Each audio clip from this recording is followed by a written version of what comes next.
Greetings from Prague. Witam vás z Prahy from Prague 3 in Žižkov. So today we're going to cover some Soviet history in Prague, Czech Republic. There are some hidden gems that not many people know about them. More than happy to share with you. And we're going to cover a little bit of fascist history here too, because obviously a lot of that happened here pre and during World War II. Now, this neighborhood we're going to talk about here in a moment, it's a very special working class neighborhood that's near and dear to me because I lived here about 15 or 20 years ago. There's a pub on every corner and in between every corner, just a really good place to live.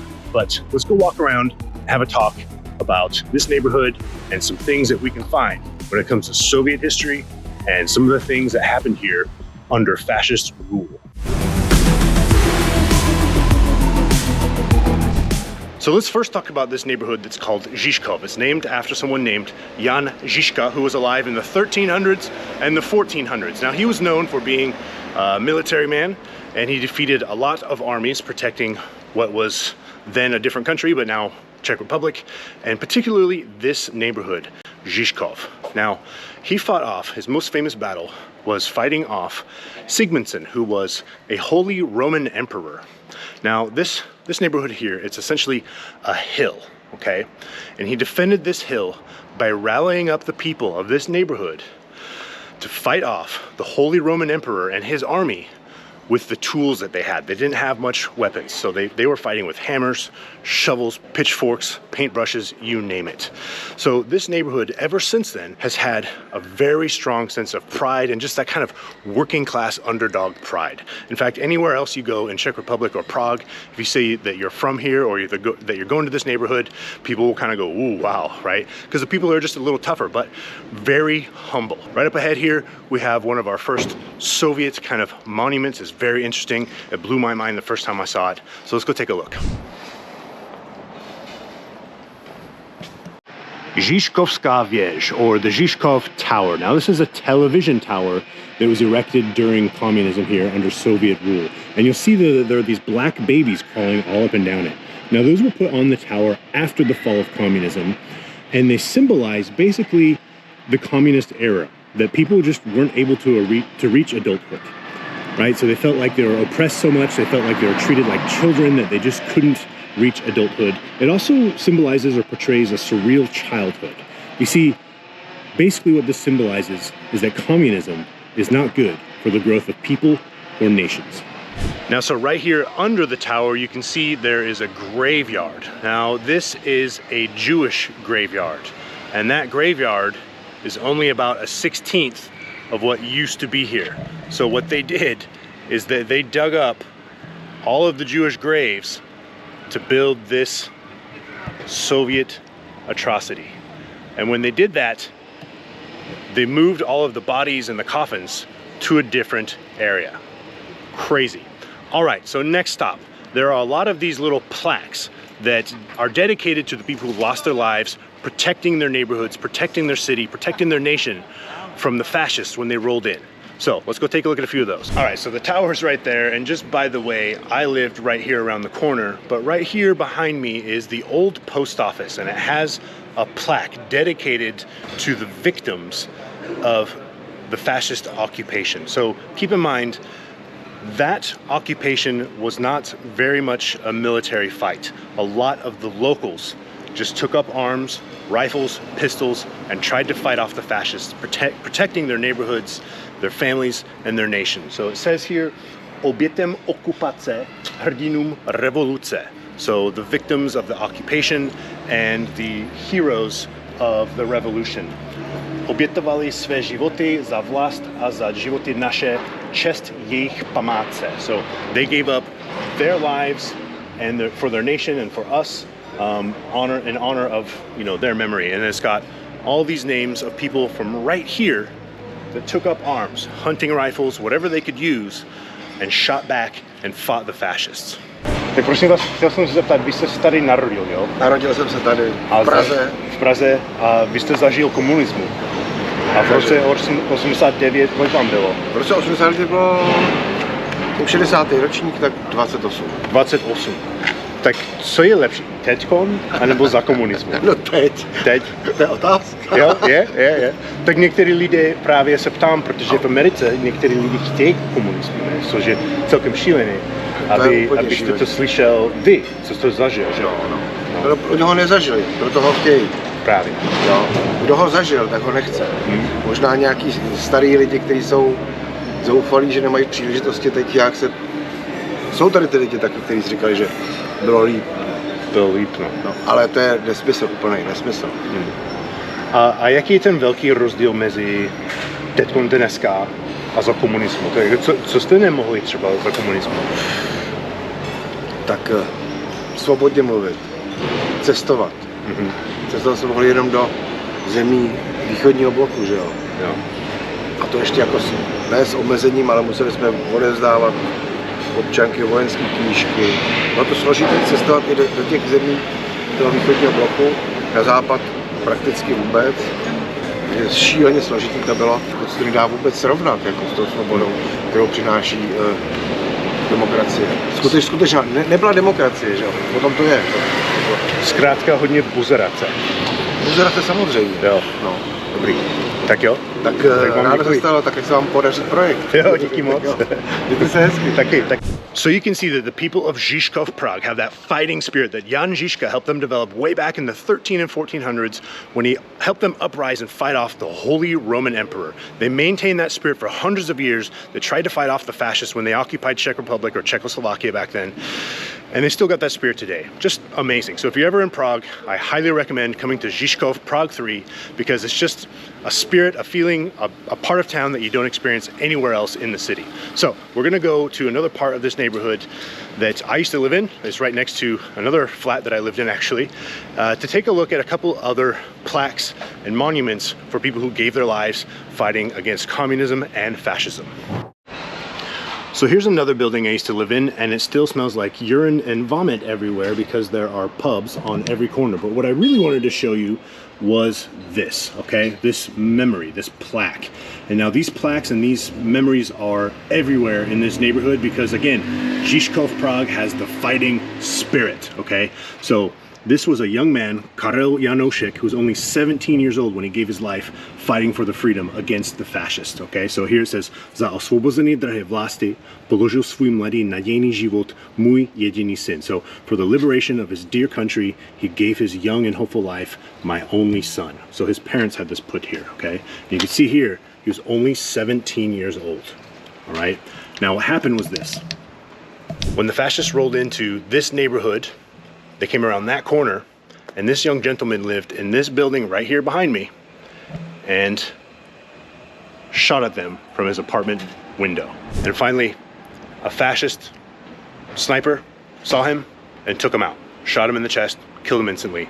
A 17-year-old man, Karel Janošek, gave his life fighting for freedom right here from his own apartment building. Imagine being 17 years old, Nazi tanks, jeeps, platoons are walking through your neighborhood, and you just say, fuck this, grab your rifle, and start shooting at them from your window, knowing that you're probably gonna die, but at least you'll have put up some sort of resistance. I find it hard to imagine that the majority of men would do that today, at least in the West, right? If something like that happened in America, what do you think? Do you think that men would rise above and fight off whatever occupation was taking place? Of course some would, but how many? That's a good question. Let me know in the comments. All right, off to the next stop. We're gonna go find some more Soviet things, some fascist things, some mosaics, and then we'll wrap this episode up before we move on to a Czech food tour and some strongman training here in Czech Republic over the next week or so. All right.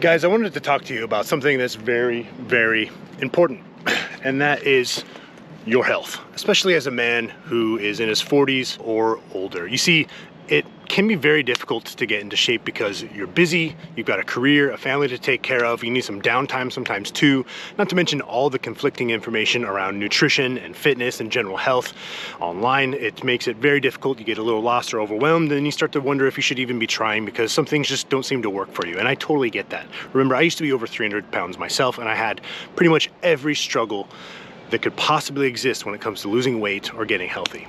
So if you feel like you could use a little help in that department, I'd love to be able to help you. Me and my team are very good at what we do. We help a lot of busy guys lose weight, get healthy with simple strategies that fit into your life so that fitness isn't something that removes from your life, but rather adds to it. It adds to the energy and the vitality of your life. So if you're interested in getting a little bit of help, you can always go visit our website, www.ironwheelpt.net, down below. The link is down below, and fill out an application. And if we're a good fit to work together, then we'll be reaching out to you and we'll schedule a free consultation. All right, let's go to our next segment. All right, so let's go down into the underground, or the metro, which the Soviets actually built as well. It's kind of a template. Any other city in the former Soviet Union that has an underground metro system looks pretty much exactly the same. In fact, a lot of street signs and buildings were templated by the Soviets. So a lot of things across Eastern Europe, Russia, all the way over to Mongolia look pretty much the same. And what we're gonna do here is we're gonna go and find a Soviet mosaic or a mural, something that symbolizes the friendship between Russia or Moscow and Prague.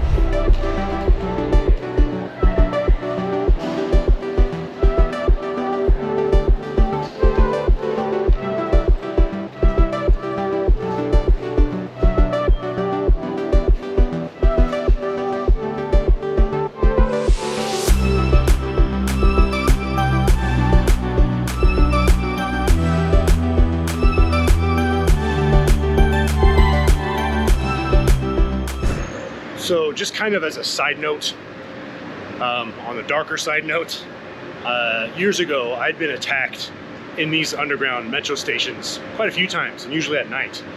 And it caused me some kind of like anxiety or PTSD type things for quite a while, which I eventually outgrew. But I'm noticing this time that I'm here, I'm not worried about it. I'm bigger, I'm stronger, I'm smarter, and I don't attract too much attention to myself, because I used to look like a wild and crazy punk rocker. But yeah, just something that I'm noticing, because I had a couple guys checking out the camera, you know, kind of looking at my bag and stuff. And those are the type of people who try and mug you and like take your shit years ago. But this time around, I'm not fucking worried. They can fucking bring it.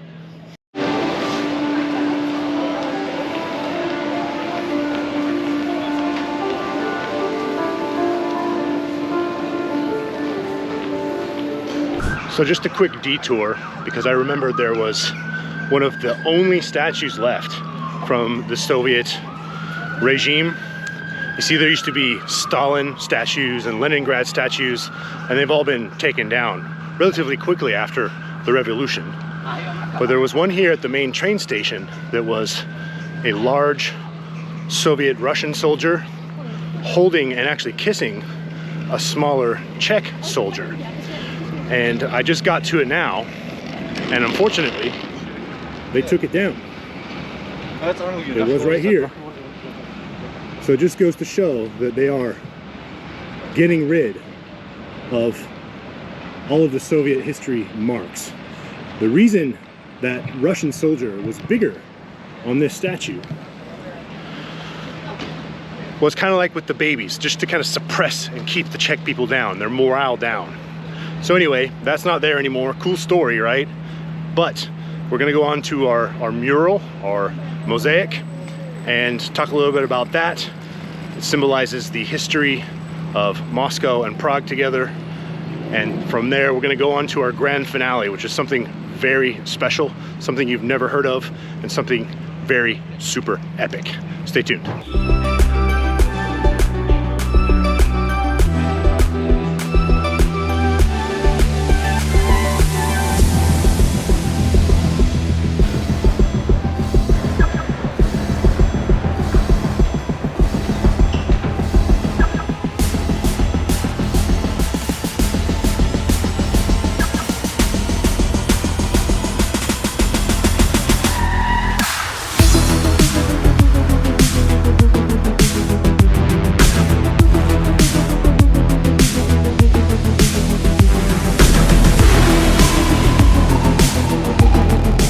So this mosaic here is meant to symbolize the friendship between Moscow and Prague. This station, which is now called Anděl, used to be called Moskevska, which means Moscow Station. But you can see now, since they've changed the name, they've gotten rid of all the statues, they've taken down lots of buildings, that the Czechs are trying to rid themselves of their Soviet and communist history.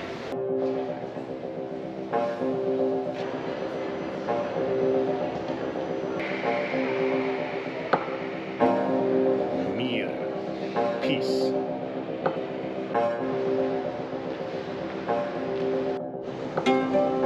Moskva, Praha, Moscow, Prague. I'm thirsty. You know, it's hot. All this walking around has gotten me thirsty. So let's see if we can find a beverage that they've had here since Soviet times. That seems appropriate. Yes, what shall we look for? Ah, yeah. This one. Buffalo.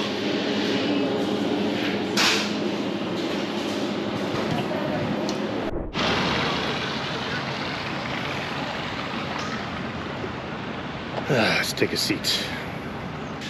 They made during communism. It was their attempt to mimic Coca-Cola. Okay, so let's give it a taste.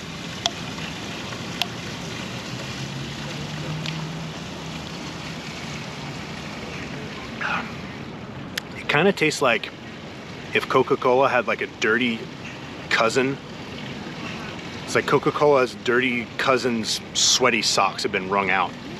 So it's not that good.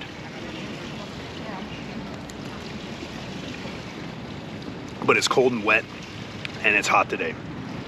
I have drinking plenty of this in my former years living here, mixing it with cheap Czech rum, and sometimes I'm surprised I'm still alive.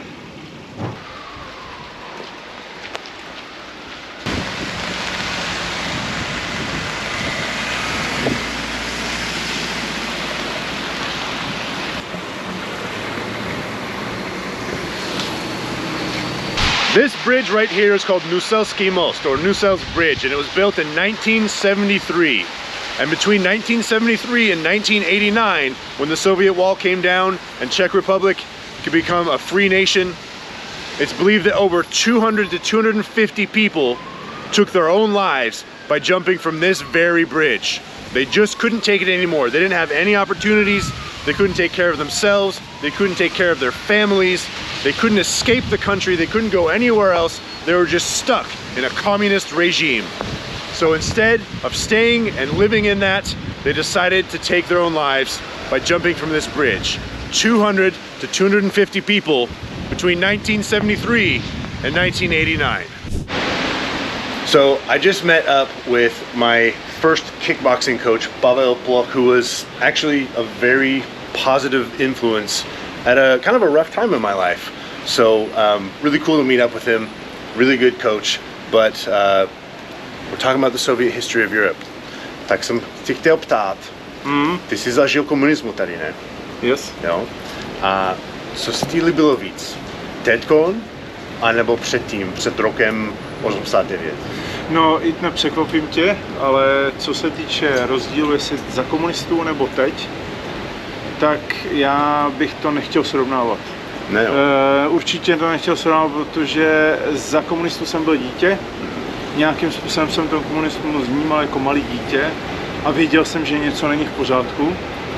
A teď jako dospělej jsem zase dospělej, vnímám to jako dospělej a taky není něco v pořádku. Ale nechci o tom mluvit, protože tady teď mám pocit, a to řeknu, že cítím, že v naší zemi není úplně dovoleno volně mluvit o všem, co cítím, jak to cítím, jak to vidím. Není úplně pro mě vhodný prostor, abych mluvil o tom, jestli mám tenhle názor nebo tenhle názor, protože si myslím, že ta společnost je hodně diverzovaná, separovaná, že jo, plus, minus.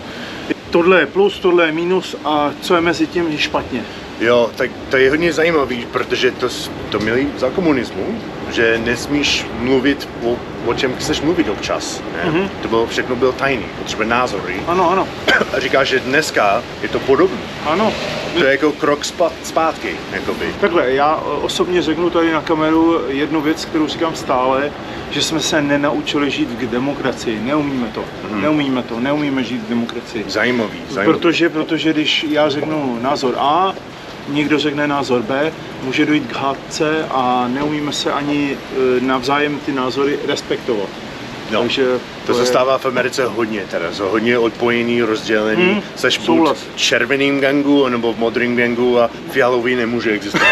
Přesně tak, taková ta individuace, jak jsme o tom mluvili, že jo, takže to je... A co si třeba dostával k Vánocům? Vánocům, ty vado, to je Angličáky. Angličáky? Ty jo. Museli jste někdy stát ve frontě, abyste dostali chleba nebo ovoce nebo co takového? Člověče, jo, taky určitě. Jo, určitě. Zajímavý. Stáli jsme. Tak jo, tak děkuji za tvůj čas. Díky chlape, díky. So where we're headed now is we're going to go see these kind of prefabricated buildings that people live in called sídliště or paneláky. Now, again, these are basically a template. These were templated by the Soviets from all the way from here to the far eastern side of Russia, all the way down to Macedonia. Basically all Soviet countries had these same buildings built to house a ton of people stacked on top of each other. So I'm gonna head down to the south of Prague and see if we can find some people and get their opinion about life during communism versus now, and show you what these Soviet prefabricated buildings looked like across the entire Soviet Union. So here we have an example, just an example of thousands and thousands of these prefabricated Soviet apartment buildings that just stretch all around South Prague, Czech Republic, just around the outskirts of town in general, all across the East Bloc, and most especially across Russia. In fact, there are entire towns that are just made out of these buildings in Russia and Ukraine. So imagine if you are a creative, strong-willed person who has a lot of ideas that you want to fulfill, some passions and dreams, maybe business ideas, and you want to do it to provide for yourself and maybe your family so you can live a better life. But the communist regime doesn't allow you to do it. You're not even allowed to leave the country. You're not allowed to ask questions. You're not allowed to discuss how bad the regime was. You go to jail for that kind of stuff. And I think the worst part is that you just couldn't escape. There's nowhere you could go. You have to stay inside of your country or the Soviet Union, and that is it. If you had any contacts outside of the Soviet Union, or you had someone send you something from the West, it's basically jail time. Terrible. So it's no wonder to me that some people decided to jump from bridges, because imagine you just have this strong will, this desire to live a different life, but all you've got is something like this that the government has provided you, and you and your neighbor will own nothing, and you won't ask questions, and you'll be happy about it. You and your neighbors will be completely equal, no matter what, right? You might be a hard worker, you might have great ideas, you might want to pursue things. That person might be lazier, it doesn't matter. You and him are going to be on the same level no matter what. You're both going to have the equal amount of nothing.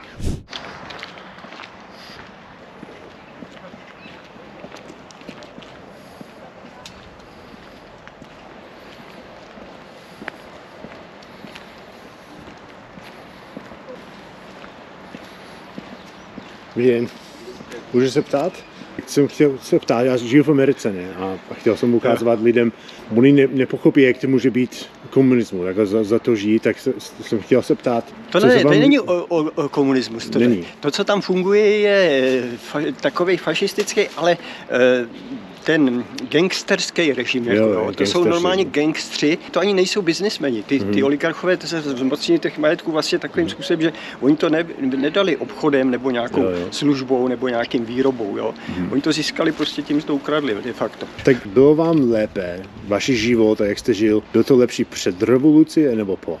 No tak samozřejmě je to lepší teď, po tom, kdy je svobodnější, demokratičtější tady život možno cestovat, možno pracovat, studovat, jo. Za komunismu bylo něco, co jste chtěl dělat se svým životem, či práce, nebo začít nějaký biznes, nebo něco, co jste nemohl dělat? Jo, bylo, protože ten 68. než nás obsadili Rusové, tak bylo to tady jako volnější, ale potom nás to spražilo, jako zavřelo, nám vzali jakoby takový to samostatný. Já si to pamatuju, že to vlastně uzavření naší iniciativy nebo schopnosti vlastně podnikat nebo dělat. Všechno bylo omezený, zakázaný, všechno bylo prostě nějakým způsobem hlídaný, že jo?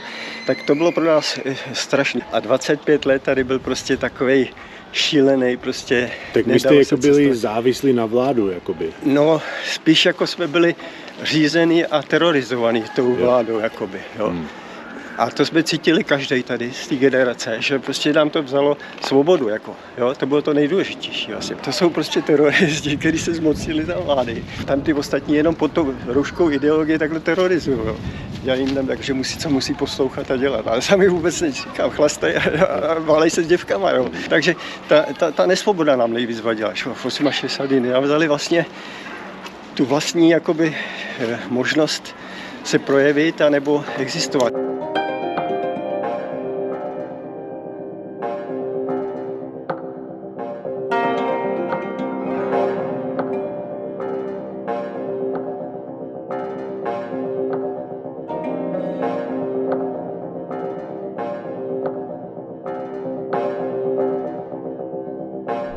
Now, it was right here that the Velvet Revolution occurred. The Velvet Revolution was a non-violent protest to put an end to the one-party communist regime government in Czechoslovakia in November 1989. Some resources say 500,000 people gathered here. Other resources say up to 1 million people gathered right here in Václavské náměstí, or Wenceslas Square, right in front of the Národní Muzeum, or the National Museum.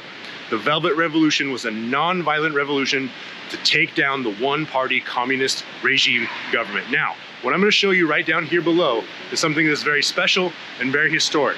It's a place where a young man named Jan Palach gave his life in protest to the Soviet invasion and the Communist Party back in 1969.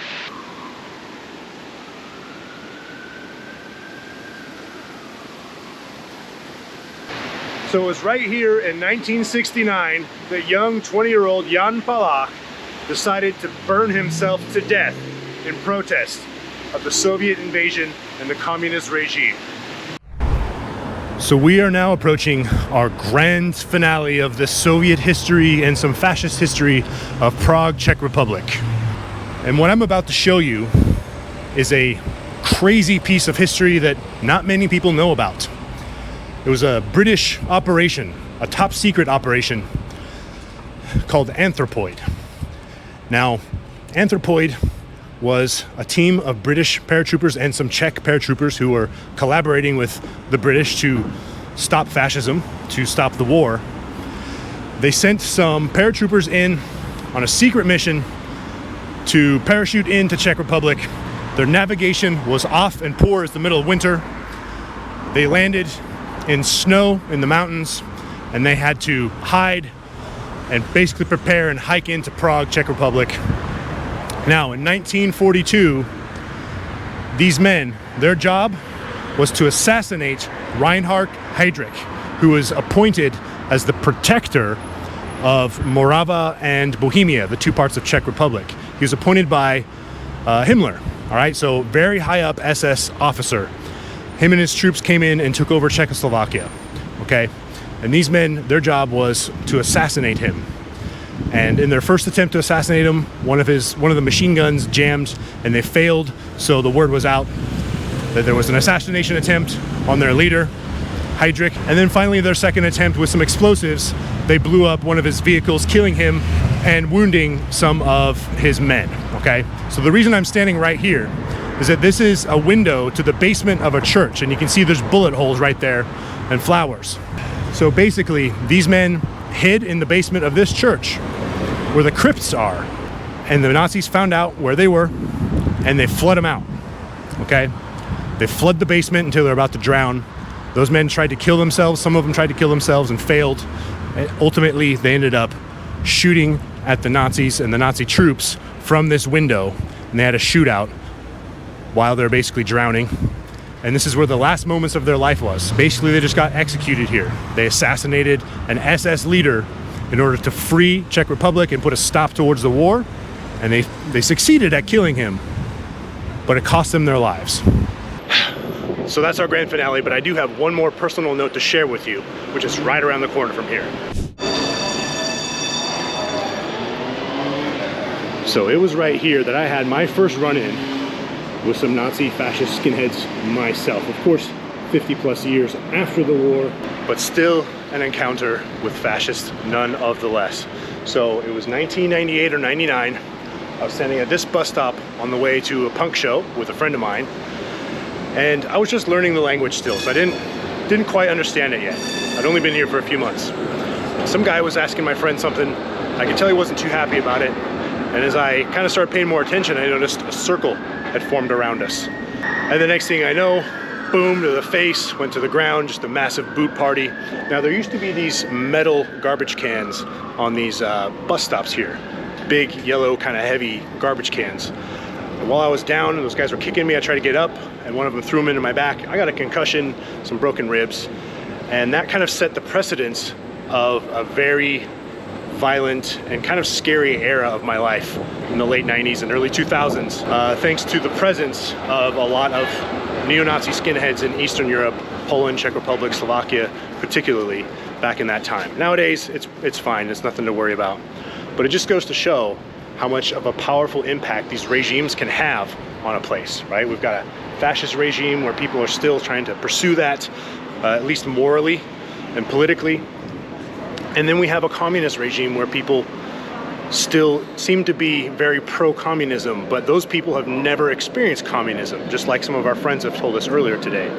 So anyhow, that wraps up this episode. Just a personal note here I thought I'd share, because this spot right here is a spot that I had many encounters just like that, okay? And there was about a dozen of them, and it was very scary. They had knives and baseball bats and everything, okay? Anyhow, hope you like this episode. Always, please remember to like and subscribe. It helps the channel out. Traveling is very expensive, so if we could eventually monetize YouTube, that would be awesome. But appreciate your like and subscribe. Leave some comments down below. And I'll see you in the next episode where we're going to be doing a Czech food tour. So going around Prague, eating some very special Czech foods that I really love and miss. And you're going to see me get really excited because I am a foodie. All right, guys, take it easy.